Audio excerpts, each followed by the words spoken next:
Recording. All right, welcome to Gene Media. My name's Cody. This is Paul here, and remember to I'm going to cut around this. Yeah, subscribe. Look up the webpage. Let me do it in a way that's not like incredibly monotone. Hi, welcome to Gene Media. My name's Cody. Here with Paul. Today we're talking about music and the importance of being specific. I think staying structured. What do I know? What am I learning to do? What am I willing to do? What am I not willing to do? So you had a question today, Paul. What was your question kind of about?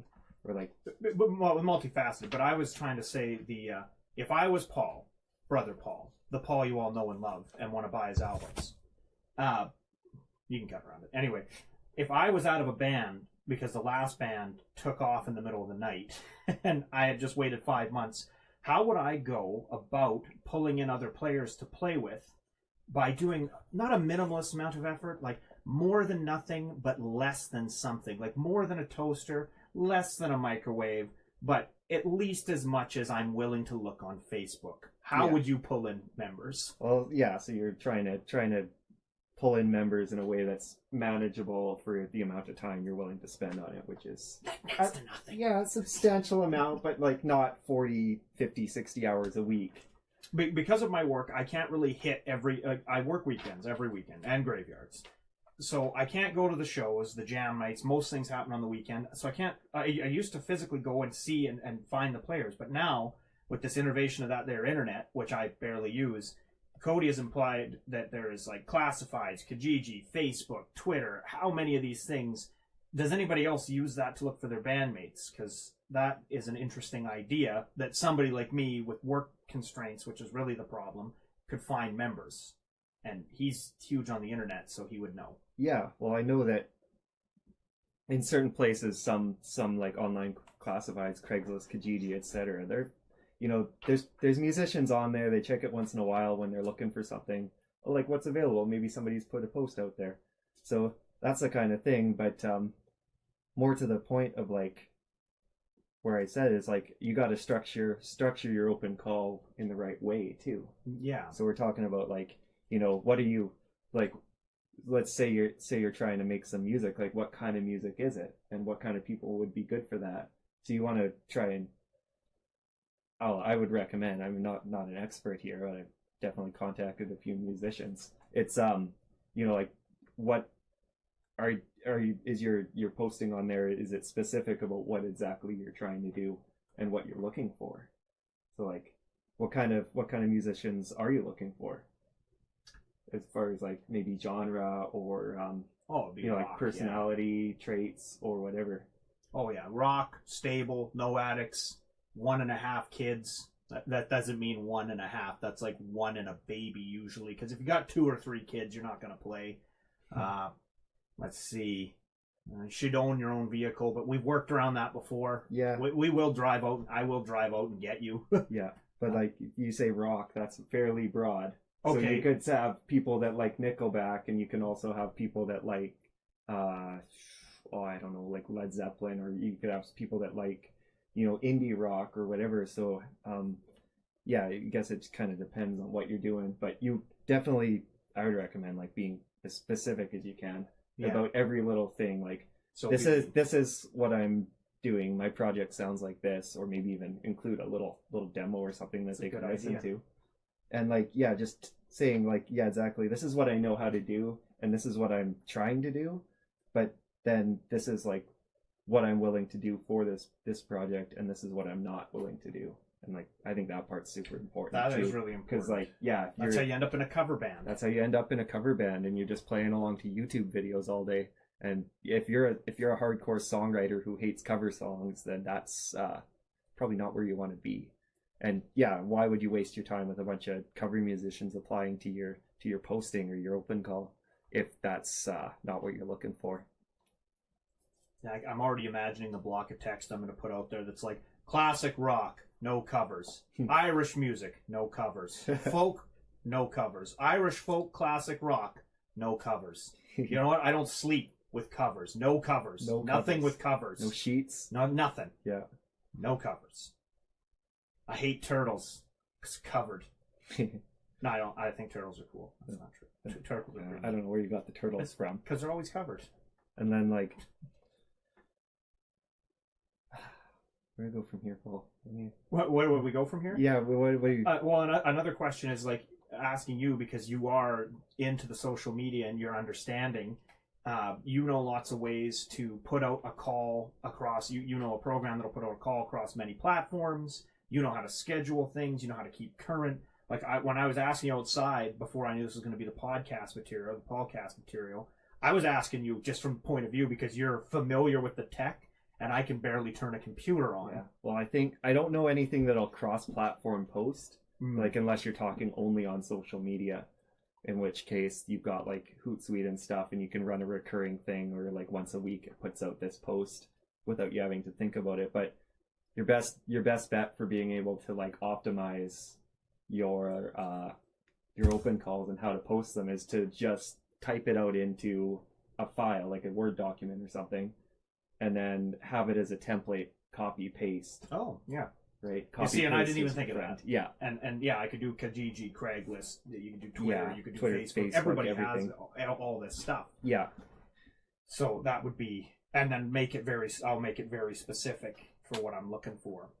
Because like even with us, we do have weird requirements that other bands wouldn't. Like I don't particularly need you to have a driver's license or a gear. Yeah. Or 1.5 kids. Yeah, but you particularly don't want to have like somebody who's a junkie or somebody who's addicts not, are so somebody's hard. not maybe somebody who's not responsible. Yeah, I don't want to work with no addicts. That's just too hard. No, it's not easy to do, and it's honestly not worth the time, in my opinion. I mean, everybody's different. If you want to go out and drink 48 beers a day, that's on you, man. Whoa! When I said addicts, I didn't mean drunks. I drink 48 beers at the studio. I didn't know there was a difference.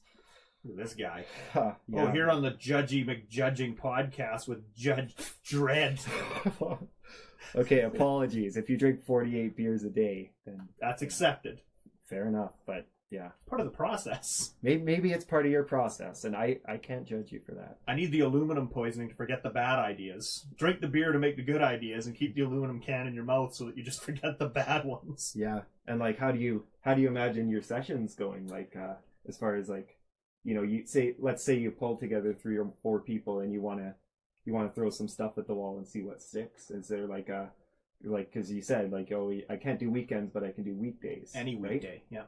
And yeah, so would you be looking for like a 48-hour power run, or you just like get your case of beer and go all night, or would you be looking for like you've only got maybe 1 hour once a week, or do you have 1 hour 5 days a week? It's like, that's something to consider, is how much time and what's the availability looking like. I'd like to meet the musicians, and then what's a really good one that, like, when I met Tanner and his fellas, we all just kind of grabbed acoustic guitars and a cajon and went back to their place, had a few beer. It was really relaxed, and just kind of like, we didn't put on like the full kit electric. Like, they didn't even know I played drums, I don't think. And we all kind of just played and talked, and then everybody said what they wanted and what they didn't want, actually, like you say. And then we kind of went our ways, and we got Tanner. And the other fellas, the one fella, he's playing hobbyist, and then the other fella joined Space Waste, I'm pretty sure. Oh yeah. And so that was a really good way of doing that, because I don't want to just bring people. Sometimes if you're a learning musician and you come out, it can be intimidating to pull them out, and you pull them in the studio and you start clicking on all the amps and you're sitting at the kit, and they've been doing karaoke cover night. I think it'd be better to just figure out what works for them. But if I could have it my way, I would do like big, even with the band at the time, we were doing like 6-hour practices twice a week. I do like everybody go there and work on it till you hate it and each other. I feel like that's really important. Yeah, I think like we were talking, maybe like doing the big one like the first time, yeah, and just trying to throw a whole bunch of stuff out, and see what sticks, and then from there you can do the refinement. That's what we used to do in the way out. We'd get together, spend literally all night just music and drinking beer, eating burgers, and just trying a whole bunch of ideas, writing a bunch of stuff down, and then we took the best of the best after that, and over the next few weeks kind of refined it. I wish I had one of the albums to hold up so I could just be like, oh, there's the old album. Really? No, that's just a burned CD. Oh, I thought that was the first album. Just sits there, yeah. But I've been using it as a continuing source of my inspiration. Yeah, continuing source of inspiration. No, I wasn't gonna say coaster at all. A lot of beer on that. Yeah, and like I was saying outside, like maybe it might be a good idea, and just in terms of like optimizing your efficiencies, to just start with like working out one song instead of like, oh, we're gonna write an album tonight with these people that I just met. Maybe you like pull together this band with like your one specific song in mind, like you're trying to do some Irish rock or something like that, and like, oh yeah, okay, so I want to get together, I want to bring my mandolin, and I've got this chord structure, and maybe we can just try and iron this one song out and see if it's working. Maybe it doesn't work, but yeah, it's that's an option. I think you're right on doing the one song, because you should go in and feel out the situation, try to make one. It kind of maybe you feel out 2 or 3 songs, and then you pick the best one.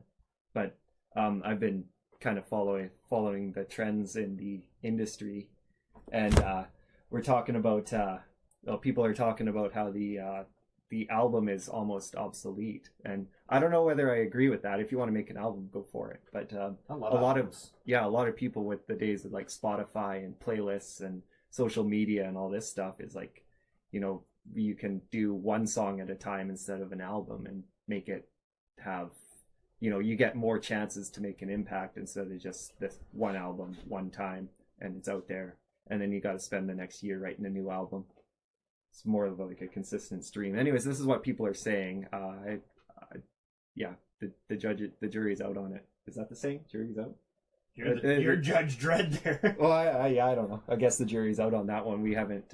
There's no right way to do it, but people are talking about doing it this way, and like, yeah, from the perspective of like, oh yeah, I just want to start a new band and try out this, get something together for a project. Maybe start off with one song, because that way, if the band fails and you're kind of defunct before the thing even gets off the ground, at least you're only you didn't waste like 7 songs worth of material. You only spent your time on one song instead.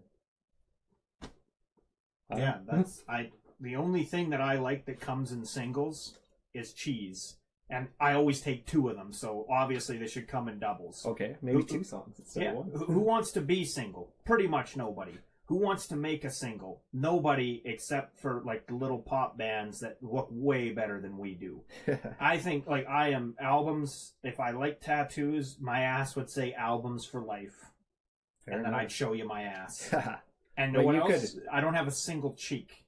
Doubles. Everything that is good. No singles except cheese slices, and even then, I want them in doubles. Fair enough. But play devil's advocate here against against the albums is you could do a bunch of singles and then compile them to an album once you have enough. That's something that I'm working with on my personal stuff. Sounds like black magic. I've got 6 or 7 singles. They were all released as singles, and then once I have 12 or 13, that'll become an album. CDs will go into print. Yeah, okay, that's acceptable, but I get what you're saying about the cheeks and the cheese. Yeah, I just don't want to do like, and this new hit single by this band that you don't give a crap about, but it's going to be sung by a totally hot chick, and it's going to be awesome, and it isn't, and we call this song Origin of Auto-Tune. And we can show the 32 channel mixer, just so she can say ooh and ah. And I hate it. All right. Well, Paul, thanks for wasting the last 3 minutes of that. Yeah, thanks for wasting the last 3 minutes of our lives. There's 13 minutes of your lives you're never going to get back. Bye. Bye. But that's nice.